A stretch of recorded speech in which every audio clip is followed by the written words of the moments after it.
이 말씀을 통해서 시험에 들지 않으려면 이 제목으로 함께 은혜를 나누겠습니다. 우리가 악의 근원에 대해서 많이 이렇게 고민하지요. 왜 하나님이 살아계신데 이렇게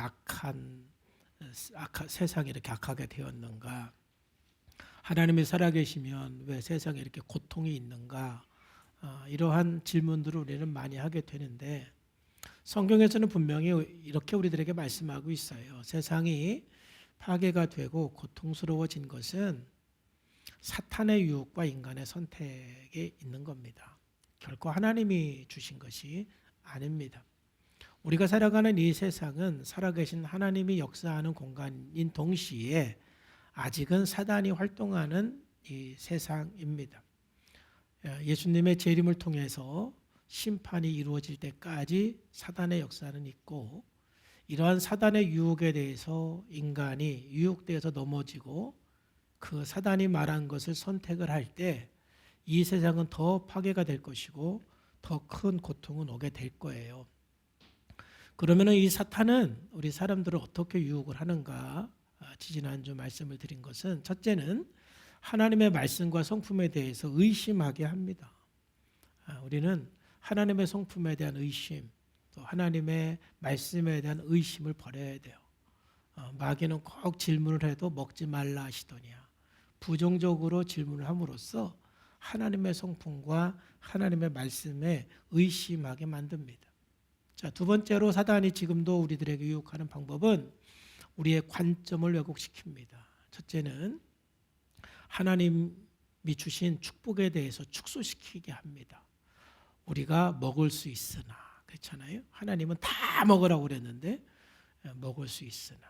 그러니까 우리가 살면서 하나님에 대해서뿐만이 아니라 또 사람에 대해서도 원수는 그 돌에 새기고 감사한 거는 모래에 새긴다고 그런 말이 있지 않습니까? 참 부부관계나 부모 자녀 관계 속에서도 상대방이 잘해준 거는 금방 잊어버리고, 또 상처를 받고 이렇게 나에게 아픔을 준 거는 평생 잊어버리지도 않고 기억한다 이 말이죠.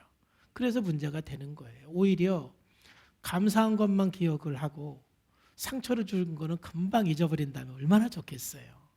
근데 그게 안 된단 말이죠. 근데 어쩌면 그게 사단이 우리들에게 유혹하는 방법이에요. 하나님과의 관계나 또 사람과의 관계나 내가 받은 것, 감사한 것, 좋은 거는 금방 잊어버리게 하고, 상처받은 것, 또 나에게 아픔이 된 거는 평생 잊어버리지 않게 하는 것. 그러니까 하나님의 축복을 축소시키는 것. 이게 이 사단의 유혹이다. 또 이제 죽을까 하노라. 아니, 죽을까 하노라. 먹지도 말고 만지지도 말라. 그러니까 성경에서 하나님께서는 만지지도 말라는 말을 안 했거든요. 그러니까 어떻게 왜곡시키느냐면은 하나님의 말씀은 굉장히 부당한 거다. 우리들을 굉장히 힘들게 하는 것이 하나님의 말씀이다. 내가 하나님 말씀을 몰랐을 때는 쉬웠는데 하나님 말씀을 알고 나니까 사는 게 힘들다. 이게 다 왜곡이에요. 하나님의 말씀은 우리 행복을 위해서 주신 것이고, 또 하나님의 말씀은 우리가 지킬 수 있도록 성령님께서 능력도 주시는 줄로 믿습니다. 세 번째로 사단이 유혹하는 방법은 우리의 영적인 민감성을 떨어뜨리는 거예요. 죽을까 하노라. 한 번 정도는 괜찮아. 이 정도는 괜찮아. 뭐 사람들 다 그런데 뭐 이 정도 어때? 이렇게 자꾸 뭔가 죄에 대해서 이런 민감성을 약화시키는 것이 사단이 하는 거예요. 이러한 사단의 유혹에 우리가 넘어갈 때 그 삶 가운데 우리들에게 수많은 고통이 시작이 되고, 오늘 그 고통이 뭔지를 좀 살펴보도록 하겠습니다. 자, 하와가 이렇게 이제 그 사단의 유혹에 넘어가면서 이제 사단은 하와에게 이렇게 확고하게 얘기를 해죠. 뱀이 여자에게 이르되 너희가 결코 죽지 않는다. 결코 죽지 않는다. 그러니까 사단의 말은요, 완전히 거짓말인데 왜 사람들이 속느냐면은 반은 맞고 반은 틀리기 때문에 그래요. 사단의 말대로 하와가 그 선악과를 먹음으로 죽었습니까? 안 죽었습니까?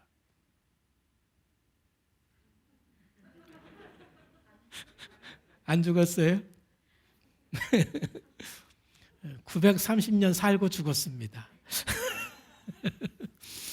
그러니까 창세기 5장 5절에 보면은 아담이 930년 살고 죽었거든요. 그러니까 930년은 안 죽은 거예요. 그리고 930년 후에 죽은 거예요. 그러니까 죽은 건 죽은 거죠. 근데 930년 동안 사는 건 산 거죠. 그러니까 항상 사단의 말은 다 틀린 게 아니에요. 그래서 우리들이 혼돈스러운 거예요. 사기꾼의 말이 다 틀린 게 아니에요. 뭔가 우리가 현혹할 만한, 믿을 만한 근거를 이만큼 제시해 줍니다. 그래서 속는 거예요.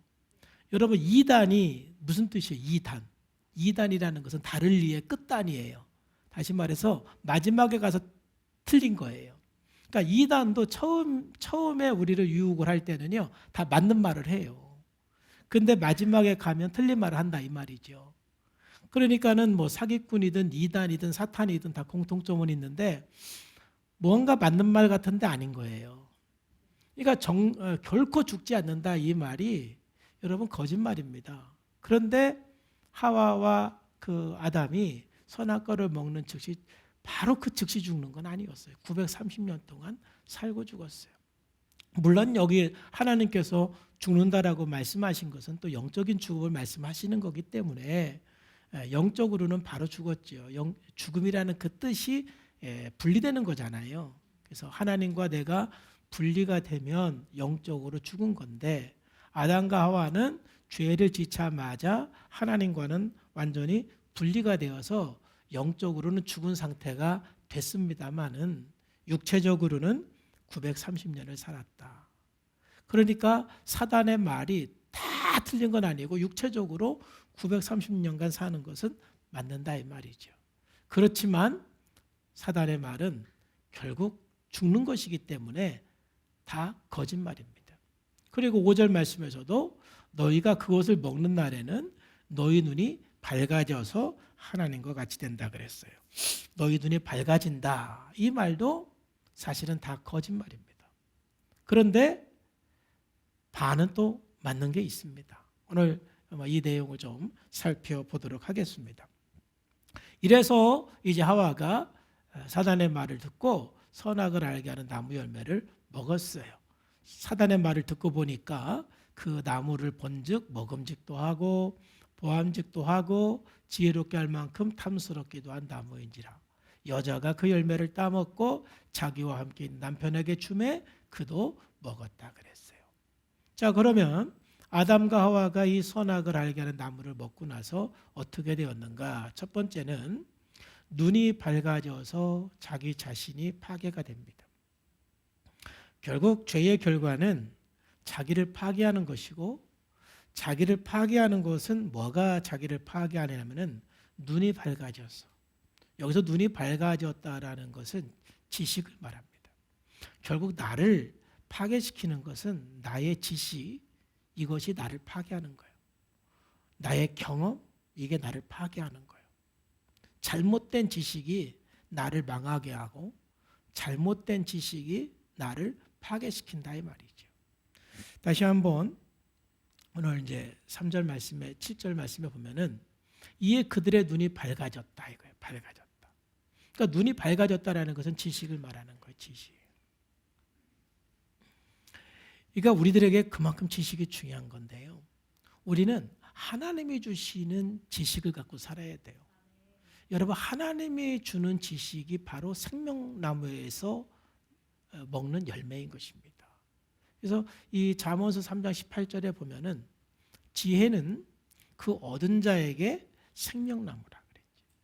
그러니까 지혜를 가진 자는 복되다 그랬어요. 그러니까 아담과 하와가 선악을 알게 하는 나무를 먹지 말라고 했을 때 그 말씀을 순종함으로써 하나님께서는 아담과 하와에게 생명나무에서 나는 열매를 먹게 하고 그 생명나무에서 나온 그 열매는 완전한 지식이에요. 여러분 우리의 지식이 완전해질 때 그 지식은 우리를 행복하게 하고 그 지식이 우리를 풍성하게 하고 그 지식으로 우리가 영원히 하나님과 함께 사는 겁니다. 할렐루야. 근데 문제는 우리 지식이 타락한 거예요. 하나님을 떠난 지식이 문제인 것이죠. 그러니까 지금도 우리가 살아가면서 우리가 이 지식이 굉장히 중요한데 여러분 하나님께서 주시는 지식, 생명나무 지식을 갖고 우리가 살아가야 돼요. 여러분 성경에서 그러면 이 땅에서 우리가 살아가는 동안 생명나무 지식은 어떻게 얻을 수가 있느냐? 뭐 다 말씀드릴 수는 없지만은 잠언서 1장 7절 말씀에 보면은 여호와를 경외하는 것이 지식의 근본이라고 그랬어요. 우리가 수많은 지식들이 필요하지만은 그 지식이 하나님을 경외하는 그 데서 나오는 지식이 정말 나를 살리는 지식이고 나를 천국으로 인도하는 지식이다 이 말이에요. 우리가 하나님을 경외하는 삶을 살아갈 때 그 지식이 우리들에게는 생명나무가 되는 거예요. 하나님을 경외하는 것이 지식의 근본이다. 그래서 우리 크리스찬들이 정말 하나님을 경외하는 삶을 살면서 성경을 읽고 성경을 묵상하고 하나님 말씀을 읊조리고 또 그 하나님 말씀대로 순종해 나갈 때 그 경외함 속에서 주어지는 하나님의 생명나무 지식이 있거든요. 그 지식으로 살아가는 게 생명이 되는 거예요. 그래서 이 다윗도 하나님께서 주시는 지식으로 살아갔을 때 어떻게 고백을 하느냐면 시편 119편에 보면은 내가 주의 법을 어찌 그리 사랑하는지요. 내가 그것을 종일 작은 소리로 읊조립니다. 주의 계명들이 항상 나와 함께하므로 그것들이 나를 원수보다 지혜롭게 하였나이다. 내가 주의 증거들을 늘 읊조림으로 나의 명철함이 나의 모든 수송보다 낫고 주의 법도들을 지킴으로 나의 명철함이 노인보다 낫습니다. 이게 생명나무 지식을 먹을 때 그 지식은 나를 완전하게 하고 행복하게 하고 늘 선한 길로 인도해 가는 거예요. 문제는 뭡니까? 이 눈이 밝아졌는데 그 눈이 밝아진 것이 하나님을 떠난 지식, 하나님을 떠난 지혜란 말이에요. 아담과 하와가 선악을 알게 하는 나무를 먹지 않고 생명과를 먹어야 되는데 선악을 알게 하는 나무를 먹는 즉시 눈이 밝아졌다 이 말이죠. 바로 이것은 하나님을 떠난 지식이고 바로 이 눈이 밝아지면서 그에게 보이기 시작한 것은 무엇입니까? 자기들이 벗은 것이 보였다 이 말이에요. 벗은 것이 보였다. 여기서 벗었다 이 말은 바로 수치를 말하는 거예요. 여러분 죄의 근본 뿌리는 결국은 우리들에게 수치심을 갖다 주는 거거든요. 그러니까 인간은요 그 수치심을 가리기 위해서 그 벗은 몸을 가리기 위해서 아담과 하와는 본능적으로 뭐를 했습니까? 무화과 나무 잎을 엮고 치마를 만들었다 이 말이죠. 여러분 옷이 없었기 때문에 옷이 뭔지도 모르고 옷을 어떻게 만드는지도 모르는 아담과 하와가 그냥 본능적으로 눈이 밝아지면서 자기들의 벗은 몸이 발견되니까 그걸 가리기 위해서 무화과 나무 잎으로 치마를 만들었다 이 말이죠. 우리의 삶은 뭐냐면은 우리의 수치를 가리기 위해서 우리 인간은 지금도 뭔가 굉장히 애를 쓰고 노력을 하고 이게 우리 자신을 파괴하는 것이고 우리를 불행하게 하는 것입니다. 그래서 자기의 죄를 숨기고 감추기 위해서 인간은 끝까지 노력하는 거예요. 여러분 예수를 믿는 사람과 예수를 안 믿는 사람의 차이는 뭡니까? 예수를 안 믿는 사람은 끝까지 내가 죄인인 것을 감추는 거예요. 인정을 안 하는 거예요. 그런데 내가 예수님을 믿는다라는 건 뭐예요? 내가 죄인입니다라고 내 죄를 드러내는 거예요. 고백하는 거예요. 이게 예수 믿는 거와 믿지 않는 거 이거 엄청난 차이인 거예요. 끝까지 자기의 죄의 문제를 드러내지 않고 감추면은 그래서 사람이 파괴가 되고 망하는 거예요. 여러분 이 부부지간도 그래요. 뭐 이게 잘못한 거 있으면 빨리 말해야 되는데 숨겨. 숨겨. 그래가지고 이게 마지막이겠지. 그런데 나중에 또 나와. 응? 네가 왜 웃니? 그래서 이게 또 마지막이겠지. 또 나오고. 이거는 감당이 안 되는 거예요. 처음부터 이렇게 뭐가 문제가 발생이 되면 솔직하게 다 이렇게 드러내야 되는데 무엇 때문에? 수치 때문에. 수치 때문에 자꾸 감추는 거예요. 감추면 여러분들이 사람들은 뭐 어느 정도 감출 수가 있지만 그걸 감추고 나면은 영적으로는 죽는 거예요. 하나님 앞에 다 드러내셔야 돼요. 이게 용기이거든요. 근데 죄인은 그 수치가 너무 강해서 이 아담과 하와의 우리는 후손이잖아요.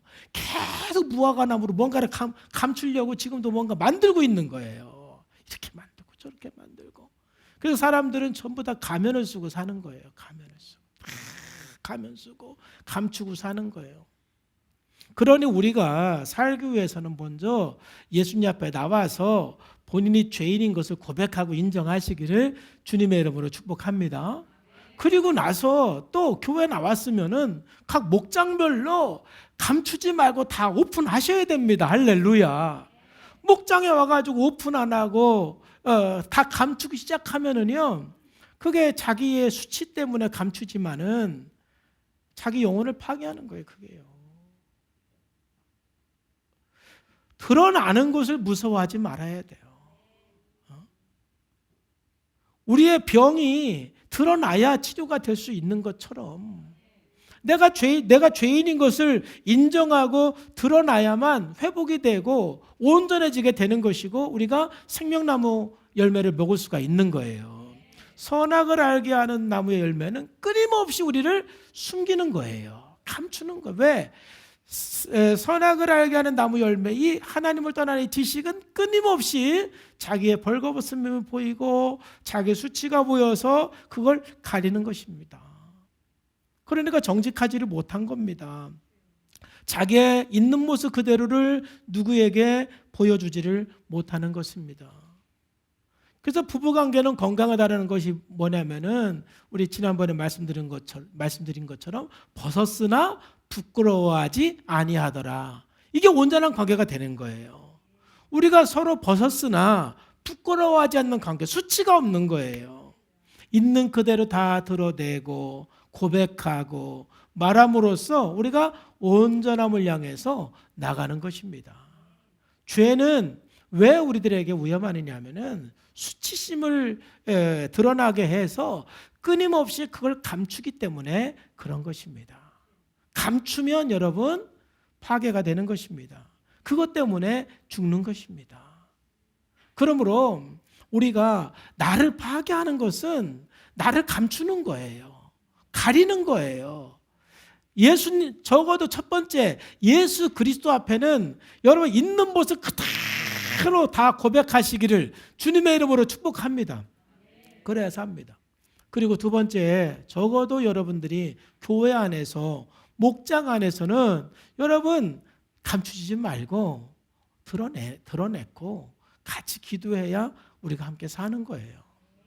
수치심 때문에 자꾸 감추면 자기 영혼을 파괴하는 거다. 하나님을 떠난 지식은 결국 뭐냐? 자기를 감추는 거예요. 어떻게 살아도. 그래서 공부를 많이 한 사람일수록 자기를 잘 감춰요. 똑똑한 사람일수록 자기를 잘 감추고 안 그런 척 얼마나 가면을 멋지게 쓰는지 몰라요. 그러니까는 모르는 거예요. 여러분 감추지 말고 하나님 앞에 나가시기를 주님의 이름으로 축복합니다. 두 번째로 왜 우리가 이 선악을 알게 하는 나무는 우리를 파괴하느냐 하면은 바로 하나님과의 관계를 파괴하기 때문에 그렇습니다. 선악을 알게 하는 나무를 먹으면은 열매를 먹으면은요 결국 하나님과의 관계가 파괴가 돼요. 오늘 본문 말씀에 보면은 하나님과의 파괴가 된다라는 것이 한 8절, 9절, 10절 세 가지가 나오는데 첫 번째는 그들이 그날 바람이 불 때 동산에 거니시는 여호와의 하나님 소리를 듣고 아담과 그의 아내가 여호와 하나님의 낯을 피하여 동산 나무 사이에 숨었어요. 누가 숨으라고 하지도 않았는데 아담과 하와가 하나님의 목소리를 들으면서 그냥 하나님을 피해버립니다. 이게 하나님과의 관계가 파괴되었다라는 증거이죠. 여러분, 죄는 하나님을 피하게 만듭니다. 하나님 앞에서 멀리 도망가게 만들어요. 본능적으로 그렇습니다. 이제 예수 믿지 않는 사람의 특징은 뭐예요? 예수 안 믿는 사람은 자기도 모르게 하나님이라는 소리만 나와도 싫어합니다. 성경이라는 말, 성경에 대한 이야기만 해도 그냥 싫어합니다. 논리적으로 이해가 안 됩니다. 왜냐하면 하나님이나 뭐 교회에게 무슨 트라우마가 있는 것도 아니고, 아니 왜 그렇게 하나님 얘기만 나오면 그렇게 싫어하고 교회 얘기만 나오면 왜 그렇게 싫어하느냐. 아담과 하와 때부터 선악을 알게 하는 나무를 먹은 인간의 본능은 하나님을 피하게 돼 있습니다. 그래서 자기도 모르게 하나님 하면은 싫은 거예요. 여러분, 예수님을 안 믿는 사람은 빛보다 어두움을 더 좋아하게 돼 있습니다. 하나님은 빛이시기 때문에 피하게 돼 있습니다. 여러분, 그러므로 우리가 끊임없이 예수님을 믿지 않는 사람들에게 복음을 전해서 어디로 나오게 해야 됩니까? 빛으로 나오게 해야 됩니다. 그리고 그들이 빛으로 나오기까지는 굉장히 힘들다라는 걸 이해를 하셔야 됩니다. 본인들이 그렇게 하려고 그러는 것이 아니라 본능적으로 하나님을 떠나면서 하나님과 분리가 되면서 인간은 하나님의 낯을 피해서 하나님께 자꾸 숨습니다. 자기를 가립니다. 빛으로 나오지를 않습니다. 하나님께로 나오지를 않습니다. 여러분, 하나님께 나오면 사는데 여러분 정말 하나님께 나오기까지 얼마나 힘들었습니까? 그만큼 사람들이 내가 하나님 앞에 나오기까지 정말 우여곡절을 다 겪고 나오지 않습니까? 그만큼 사람들이 하나님 앞에 나오는 게 쉽지가 않는 거예요. 끝까지 여러분 빛으로 나오시고 하나님 앞에 나가시기를 주님의 이름으로 축복합니다. 우리의 불행은 하나님을 피하고 하나님을 떠나는 데서 오는 거예요. 자, 두 번째로 하나님과 분리되고 하나님과의 관계가 파괴되면서 온 현상은 뭐냐? 9절 말씀에 여호와 하나님이 아담을 부르며 그에게 이르되 내가 어디 있느냐? 그래. 내가 어디 있느냐? 하나님과의 관계가 파괴될 때 자기의 정체성을 완전히 상실해 버립니다. 내가 어디서 왔는지, 내가 어디를 향해서 가는지, 내가 무엇을 향해 사는지를 다 잃어버리고 사는 것입니다. 여러분, 근본을 잃어버린다는 것이 얼마나 참 우리들을 힘들게 하는지 몰라요. 가끔 이렇게 이제 어렸을 때 입양돼서 그 이제 미국이나 어떤 유럽 쪽에 살다가 어느 정도 또 성공해가지고 그 부모를 찾으러 오는 경우들이 종종 있지 않습니까? 왜 그렇습니까? 자기 부모를 알지 못하면 나를 모르는 거예요. 나를. 내가 누군지를 모르는 거예요. 그러니까 어떻게 해서라도 나를 버린 부모이지만 찾고 싶은 거예요. 알고 싶은 거예요. 우리 인간은 누가 창조했습니까? 하나님이 창조했잖아요. 하나님이 창조했는데 내가 하나님을 떠나는 순간 인간은 인간으로서의 그 존재 자체를 상실하는 겁니다. 내가 누군지도 모르고 내가 왜 사는지도 모르고 내가 어디서부터 왔는지도 모르고 내가 어디를 향해서 가는지도 모르는 존재가 돼버린 거예요. 네가 어디 있냐? 내 주소를 몰라요. 내가 어디 있는지를 몰라요. 이게 하나님을 떠난 인간의 실존입니다. 여러분, 예수 믿는 사람들은 왜 삽니까? 우리는 어디서부터 왔습니까? 하나님께로부터 왔습니다. 우리는 왜 삽니까? 하나님의 영광을 위해 삽니다. 우리는 어디로 갑니까? 하나님 나라를 향해서 갑니다. 여러분 대답을 해보세요. 여러분 어디로부터 왔습니까? 하나님. 왜 삽니까? 하나님. 어디로 갑니까? 하나님 나라를 향해서 갑니다. 우리는 어디서부터 왔고 왜 살고 어디로 가는지 분명한 사람이에요. 우리의 근본은 하나님이고 내가 이 땅에서 살아가는 것은 하나님의 영광을 위해서 하는 겁니다. 먹든지 마시든지 무엇을 하든지 하나님의 영광을 위해서 하라. 하나님의 영광을 위해서 하는 것입니다. 그리고 지금 우리는 어디를 향해서 갑니까? 하나님 나라를 향해서 가고 있습니다. 하나님의 나라가 이루어지고 있는 것입니다. 여러분, 정말 우리가 예수님을 믿고 나를 발견한다는 것, 내가 어디 있는지 안다는 것은 얼마나 큰 복인지 몰라요. 근데 하나님을 떠난 사람은 내가 어디 있는지를 모르고 살기 때문에 공허한 것입니다. 자, 그 결과가 10절입니다. 10절 다 같이 시작.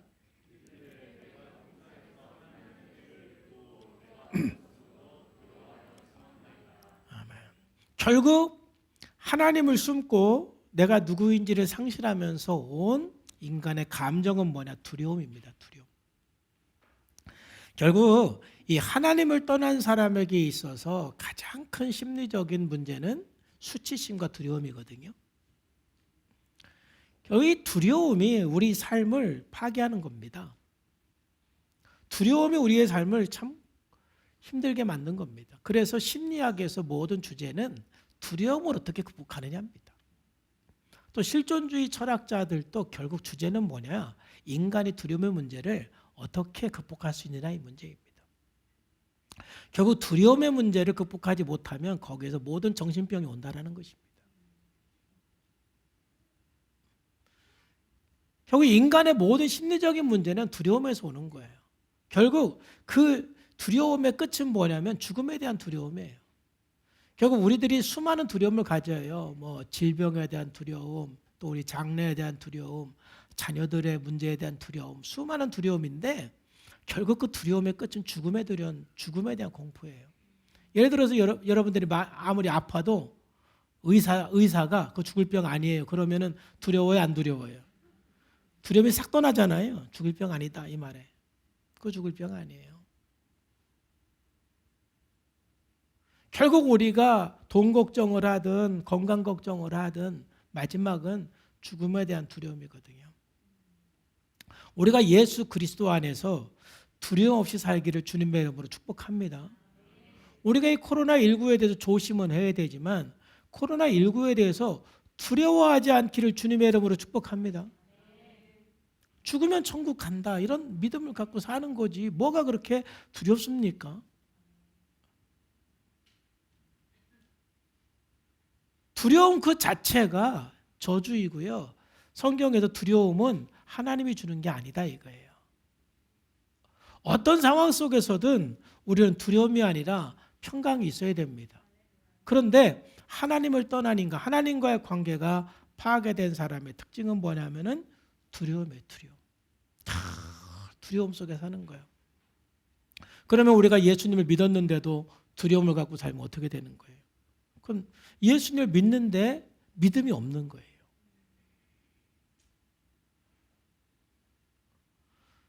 온전한 믿음을 가지고 여러분 두려움을 이겨내시기를 주님의 이름으로 축복합니다. 예수 믿는 사람들은 믿음으로 두려움을 이기는 거예요. 그러니까요, 심리학자들도요, 공황장애증을 치료하는 방법은 100% 믿음이다. 근데 예수 안 믿는 사람이 도대체 어디에서 어떤 근거를 가지고 100% 믿음을 갖고 살 수 있겠어요? 하나님을 믿는 믿음 아니고서는요, 믿음으로 살 수가 없는 거예요.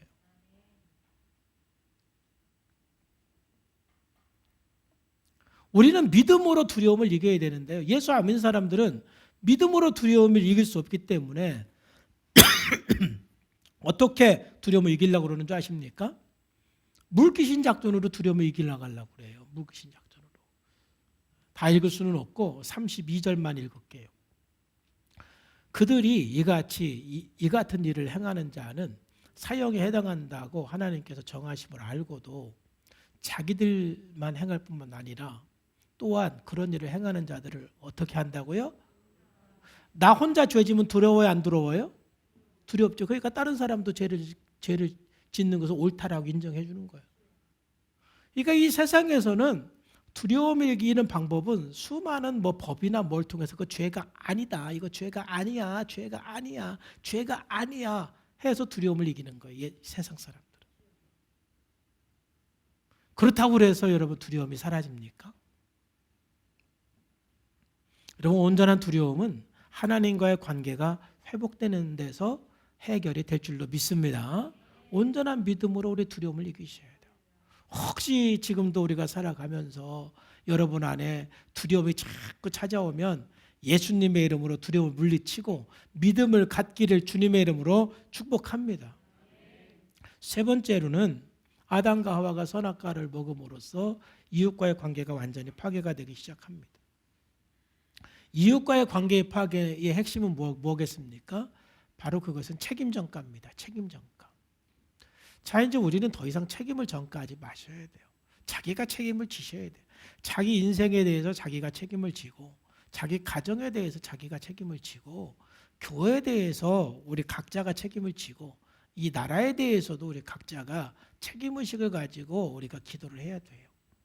그런데 아담과 하와가 죄를 범하면서 결국은 관계가 깨어지기 시작했는데 서로 책임을 전가하는 거예요.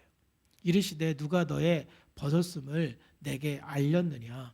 내가 내게 먹지 말라 명한 그 나무 열매를 내가 먹었느냐 하니까 아담이 뭐라고 대답합니까? 12절에 아담이 이르되 하나님이 주셔서 나와 함께 있게 하신 여자 그가 그 나무 열매를 내게 주므로 내가 먹었습니다. 그러니까 이 모든 문제의 책임을 누구에게 돌려요? 하와에게 돌리죠. 이 여자가 먹게 해서 내가 먹었습니다. 근데 근본적으로는 하나님께 책임을 전가시키는 거예요. 왜? 그 하와는 또 누가 주셨대요? 하나님이 주신 이 여자 때문에 내가 이렇게 먹었습니다. 아담부터 하나님이 없었으면 죄를 안 졌습니다. 이거예요. 하나님이 주셨잖아요. 이 여자를. 그 여자가 먹으라 해서 내가 먹었어요. 책임을 전가하는 거예요. 이 얘기를 들은 하와가 어땠겠어요? 조금 전만 해도 내 뼈 중에 뼈요, 살 중에 살이요. 그러더니 먹으라고 할 때는 아무 소리 않고 먹더니 나중에는 다 자기한테 책임을 돌리는 거예요. 그러면 또 하와는 어떻습니까? 하와는 여호와 하나님이 여자에게 이르시되 내가 어찌하여 이렇게 하였느냐라고 질문하니까 여자가 이르되 뱀이 나를 꿰물어 내가 먹었나이다. 그러니까 하와는 누구에게 또 그 책임을 전가시킵니까? 뱀에게 책임을 전가시킵니다. 여러분, 내가 책임을 전가시키는 순간 관계는 다 깨집니다. 여러분, 가정에 문제가 있는 건 누구 책임입니까? 내 책임이다 생각하고 기도하시기를 바랍니다. 왜 누구한테 책임을 전가시킵니까? 그러니까 남편도 아내도 자녀들도 다 누구에게 책임을 전가시키는 순간 나는 엄마 때문에 이래, 아빠 때문에 이래, 당신 때문에 그러는 순간 이건 망하는 겁니다. 누구 때문에는 없습니다. 다 내가 선택하는 거라니까요. 내가 선택하는 거. 제발 누구 때문에 그러지. 우리 예수 믿는 사람들은 그거 버리시기를 주님의 이름으로 축복합니다. 너 때문에 내가 불행해졌어. 너 때문에 내가 화를 내는 거야. 너 때문에 내가 죄를 짓는 거야. 너 때문에 내가 이렇게 사는 거야. 이 세상에서 가장 바보입니다. 관계가 다 깨지는 겁니다. 그러면 너 때문에. 교회 안에서도 서로 이렇게 문제가 있을 때 각각 책임의식을 가지고 기도하셔야 돼요. 목사가 책임이다 생각하고 기도해야 되고, 집사는 우리 집사들이 문제야 하고 책임감을 가지고 기도하고, 또 목자는 우리 목자들이 더 기도해야 돼 하고 각각 다 책임의식을 갖고 기도할 때는 공동체가 절대 깨지지 않습니다. 공동체가 깨지는 것은 책임을 전가할 때 그런 거예요. 그리고 심리적으로나 영적으로나 성숙하지 못한 사람일수록 탓을 많이 하게 돼 있습니다. 여러분의 인생에 탓이라는 단어는 지우시기를 주님의 이름으로 축복합니다. 지우세요. 죄의 결과이고 결국 모든 자기 삶을 파괴하고 가정을 파괴하고 관계를 파괴하는 것이 바로 탓하는 것이다. 그렇다면 이제 이처럼 아담과 하와가 선악을 알게 하는 나무를 먹음으로써 완전히 눈이 밝아져서 자기 수치심이 보이면서 자기를 파괴하기 시작하는 것이고, 하나님을 떠나고 회피함으로써 그 두려움 때문에 결국은 고통이 가중이 되고, 그리고 서로 책임을 전가시키고 탓함으로써 자기 삶은, 공동체는 깨어지는 거예요. 그래서 우리가 사단에게 유혹되지 말고 넘어지지 말아야 돼요. 그러기 위해서 오늘 두 가지 우리가 서론에서 말씀을 드린 것처럼, 첫째는 이 사단의 시험을 이기려면은 하나님의 성품을 여러분 의심하지 않기를 주님의 이름으로 축복합니다. 어떤 순간에도 하나님은 여러분들을 사랑하십니다. 즉 여러분들이 어떠한 상황에 있든 하나님은 여러분들을 사랑하십니다. 하나님은 나를 사랑한다. 그 로마서 8장 28절에 있는 말씀처럼 우리가 알거니와 하나님을 사랑하는 자, 그 뜻대로 부르심을 입은 자들에게는 모든 것이 합력해서 선을 이룬다 그랬어요. 지금 내가 힘들고 어렵고 고통스러운 상황에 있다 할지라도 결국 하나님께서 선을 이룰 줄로 믿습니다. 내가 지금 힘들다고 그래서 하나님은 나를 떠난 것도 아니고 나를 사랑하지 않는 게 아닙니다. 어떠한 순간도 하나님은 지금 나를 사랑하시는 거예요. 이 세상에서 가장 고통과 참 아픔이 있는 사람 중에 하나가 사도 바울이에요. 사도 바울도 이렇게 고백을 합니다. 그 고통 속에서 내가 확신하노니 사망이나 생명이나 천사들이나 권세자들이나 현재일이나 그래서 39절 다 같이 시작.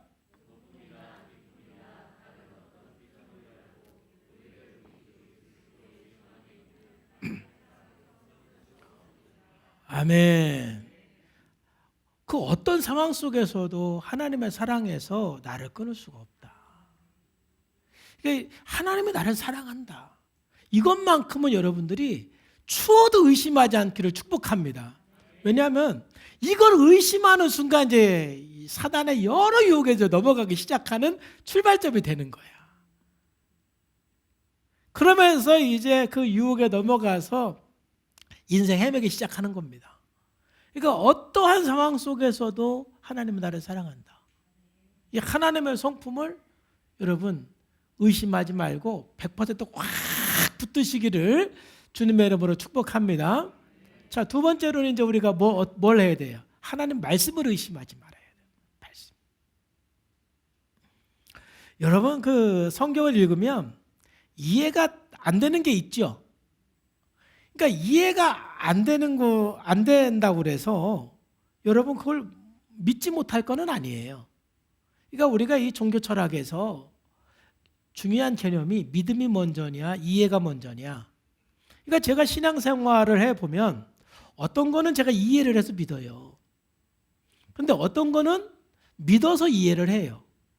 이게 뭐가 먼저다라고 딱 규정할 수는 없어요.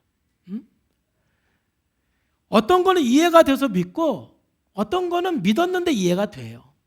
그러니까 여러분들이 신앙생활 하면서 이해가 돼서 믿는 거는 이해를 함으로써 믿어가기를 주의 이름으로 축복합니다. 최선을 다해서 하나님께서 우리에게 주신 이성을 가지고 이해할 건 이해하는 게 좋아요. 덮어놓고 믿는 게 아니라. 그런데 아직 이해가 안 되는 거는 어떻게 하느냐면은 믿기로 결정하시기를 축복합니다. 그러면 이해가 되는 거예요. 신앙의 영역이라는 것은 어차피 우리가 다 이해를 해서 믿을 수 있는 게 아니에요. 그러면 신앙이 아니에요. 그건 과학이지. 신앙이기 때문에 우리가 믿는 거잖아요. 근데 이 영적 세계는요, 참 신비한 것은 내가 믿고 나가면 그 이해가 되는 영역이 굉장히 많아요. 체험이 되고. 여러분 그런 의미에서 하나님 말씀에서 여러분들이 이해가 되든 이해가 안 되든 간에 그냥 하나님의 말씀을 100% 믿기로 결정을 해야지 이 하나님의 말씀을 하와처럼 의심하기 시작하면 이제 그때부터 사단의 온갖 시험이 시작이 되는 거예요. 여러분. 그래서 특별히 여러분들이 어떤 구원의 확신이 의심이 될 때 또는 기도의 응답이 의심이 될 때 의심하지 말고 말씀을 믿기를 축복합니다. 영접하는 자, 그 이름을 믿는 자들에게는 하나님의 자녀가 되는 권세를 주셨다 그래요. 이 말씀이 진리예요. 지금 내가 죄를 져가지고 내가 구원 못 받은 거 아닌가, 이게 중요한 게 아니에요. 여러분 생각이 중요한 것이 아니라 하나님 말씀이 중요한 거예요. 하나님 말씀을 100% 믿기로 결정하는 거예요. 요한일서 5장 12절에서도 아들이 있는 자에게는 생명이 있고 하나님의 아들이 없는 자에게는 생명이 없는 거예요. 예수님을 믿었으면 구원받은 것이고 예수님을 안 믿으면 구원이 없는 거지요. 내 생각, 내 감정이 중요한 것이 아니라 말씀이 중요한 거다. 말씀을 있는 그대로 믿기로 결정할 때 사단에게 흔들리지 않는 거예요. 유혹에 받지 않는 거예요. 마지막으로 한 구절만 보고 마칩시다. 여러분들 시험 당할 때 이 말씀을 100% 믿으시기를 바랍니다. 우리 다 같이 한번 읽어볼까요? 시작. 사람이 감당할 시험 받는 것이 없나니 오직 하나님은 믿부사 너희가 감당하지 못할 시험 당함을 허락하지 아니하시고 시험 당할 즈음에 또한 피할 길을 내사 너희로 등이 감당. 아멘. 믿습니까? 내가 감당할 것이 내가 너희가 당한 것이 감당할 시험밖에는 내가 당한 게 없다. 너희가 감당하지 못할 시험을 하나님 허락하지 않는다. 내가 지금 감당할 수 없을 것 같은 시험인 것 같지만 감당할 수 없는 시험은 하나님 허락하지 않는다. 믿으시기를 바라요. 100% 믿어야 말씀을 100% 믿어야 더 이상 사단에게 흔들리지가 않는 것이고 정말 우리 인생이 자꾸 고통이 시작이 되고 악에 빠지는 것은 나도 모르게 이런 사단의 유혹에 넘어가서 잘못된 선택을 하기 때문에 그렇습니다. 말씀을 100% 믿고 또 하나님의 성품을 100% 믿음으로 말미암아서 지금도 사단은 계속 우리를 유혹하는데 유혹에 넘어가지 않고 하나님의 말씀 앞에서 생명과 열매를 먹으면서 생명의 지식으로 승리하기를 주님의 이름으로 축복합니다. 기도하겠습니다. 하나님 감사합니다. 오늘도 주님께서 은혜 주셔서 말씀해 주심을 감사합니다. 우리가 생명나무의 지식으로 승리하게 해주시고 하나님의 진리의 말씀으로 하나님의 사랑 안에 늘 복 있는 삶이 되게 하여 주옵소서. 예수님의 이름으로 기도하옵나이다. 아멘.